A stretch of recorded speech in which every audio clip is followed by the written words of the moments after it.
And you guys probably recognize who is here with me now. This is Ted Hagaman, and he is here to talk with us a little bit about Merlefest. And the countdown is officially on, a little over a week until this huge festival commences. Thanks for reminding me of that. I'm sure you had completely forgotten. No, it's a busy time right now. We're getting ready for a great weekend next week, and just looking forward to a wonderful festival. Absolutely. Now, we're going to talk about a lot of different aspects of this festival, but let's kind of start by talking a little bit about some of the new things going on at Merlefest this year. Yeah, you know, every year we always take a look at what's going on at the festival and what people are gravitating toward. And something that we've noticed the last 2 or 3 years is we've had a program for children called Acoustic Kids. And that's where a child 16 years and under can sign up and actually play on a Merlefest stage. And we started with one set of that. It was like an hour and a half.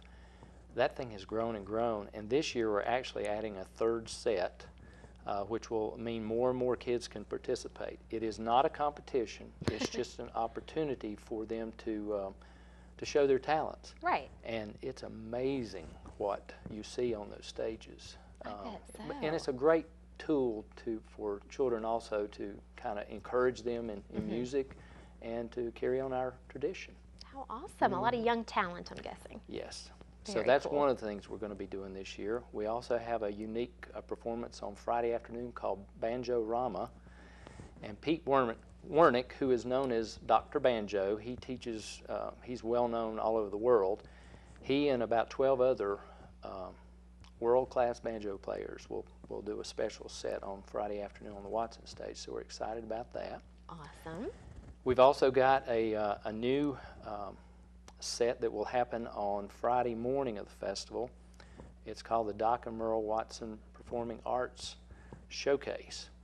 And we started thinking about, okay, what would Doc like for us to do?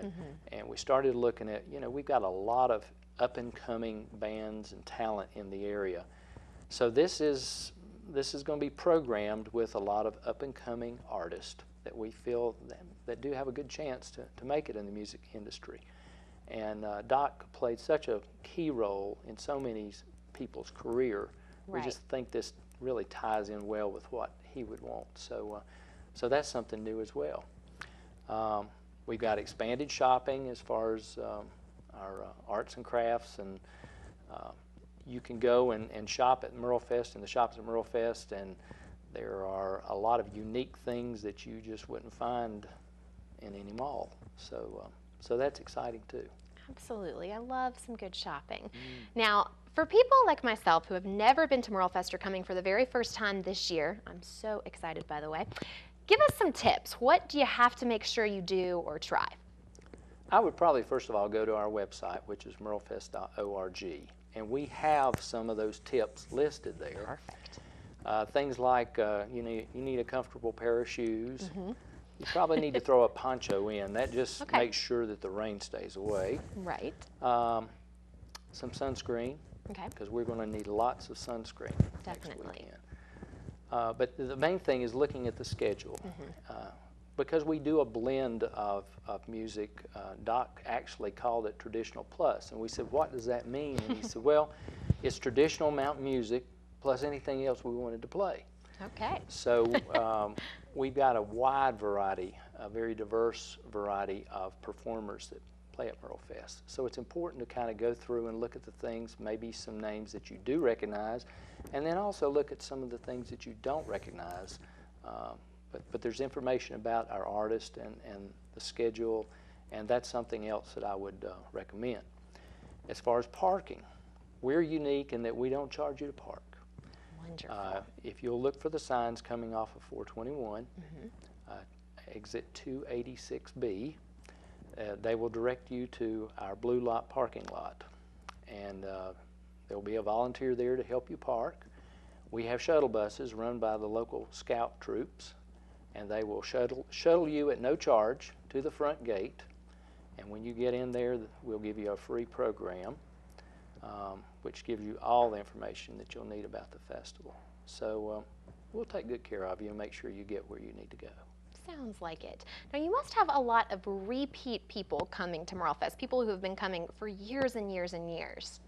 We do. You know, the festival was started 27 years ago, and now we start seeing a lot of people that actually were children and their parents brought them to the festival. Now these people have grown up, and now they're starting to bring their children to the festival. Neat. So it really is, it's a great family atmosphere. It's a tradition for lots of families. You'll see large groups of 2 or 3 families together. A lot of times they'll all be wearing the same color of tie-dye t-shirt or something like that, and this is something that they annually look forward to coming to. So it's a homecoming. Absolutely. Now, any idea how many people we are expecting to come over the course of the 4 days? Over the last 5 or 6 years, we've averaged between 75 and 80,000 participants over the 4-day time period. And when we say participants, that could be a person that actually buys a ticket to come.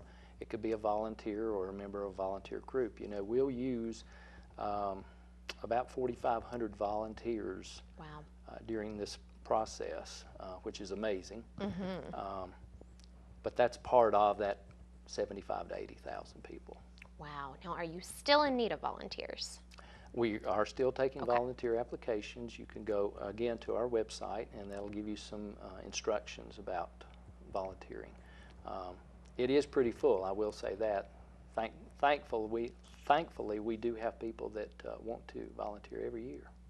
Absolutely. And there is a perk, of course, when you do that. You work a 4-hour shift, and you get a ticket to enjoy the festival for free for the rest of the day. There you go. Now, how many people does it take to pull this off, and how much work goes into this? I know that's kind of a crazy question because clearly a lot. Right. We have a staff at Wilkes Community College, but none of us are dedicated exclusively to Merlefest. We are part of an events and hospitality group, and we do about 300 events a year at our college. Wow. It ranges anywhere from a wedding reception to a college graduation to a business meeting, and Merlefest is the largest of those. We also have a season of shows, which I know we've been on your network before talking about. So there's a lot of different hats that people wear, but we have about 15, 20 people at the college that are touching this in some way, shape, or form throughout the year. And then, of course, we rely so much on our volunteer network and people to come in and kind of play a role to get it up and going. Definitely. Now, talk with us a little bit about tickets. Can you buy a ticket for an individual day? How does that work? Yes, there are a lot of options there. I mentioned the volunteer option, of course. Right.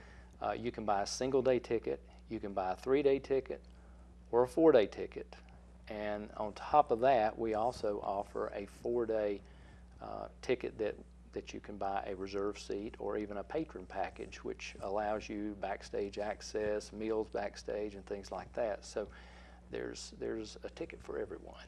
And I might mention that children 12 and under get in free as long as they're accompanied by a paid adult, which is a great thing for a family to do. It allows them to come and participate. Absolutely. So next Thursday, everything kicks off. What time on Thursday? 2:30, the gates will open. Okay. And it's always interesting because there's a line up the sidewalk, and we always get a kick out of being there when the gates open. It's kind of a relief, actually, when you see that open. You've worked all year to see that happen, and then it kind of takes a life of its own. Kind of like Black Friday. Everybody's just ready to get in. That's right. Well, it's not quite that bad. Let me say, hopefully no one will get pushed down or run over. People are very excited, but we've got a very well-mannered crowd. No pushing and shoving. That's good to know. Right. Now, is there anything that you are personally most looking forward to about this year's Merlefest? I'm excited about this Acoustic Kids program and the growth of that. I think that says a lot for the future of our festival and for what it'll mean. I'm looking forward to some of the sets that we have with our artist, Alan Jackson, on Thursday night will truly be a highlight. And just before him will be Holly Williams, who is Hank Williams' daughter, Hank Williams Jr.'s daughter. Say that 3 times fast. But she'll be appearing right before Alan Jackson. Old Crow Medicine Show will be with us on Friday night. Saturday night we've got Dr. Ralph Stanley, and he is on his farewell tour, so this will be his last time performing at Merlefest.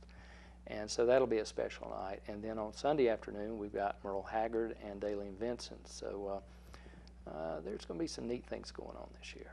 So many awesome things. Now tickets, are they currently available online? They are. You can buy them up to the time you get to the front gate, and then we'll sell it to you at the gate. All right, so no excuses. Plenty of days, plenty of ticket options, and this is just going to be an incredible event. I'm really excited to come. We're looking forward to having you. Awesome. Well, thank you so much for taking time out of a very busy time for you, I'm sure, and coming to speak with us today on the show. Thank you very much. Of course, and we will be back right after these messages with more of the Mountain Television Network.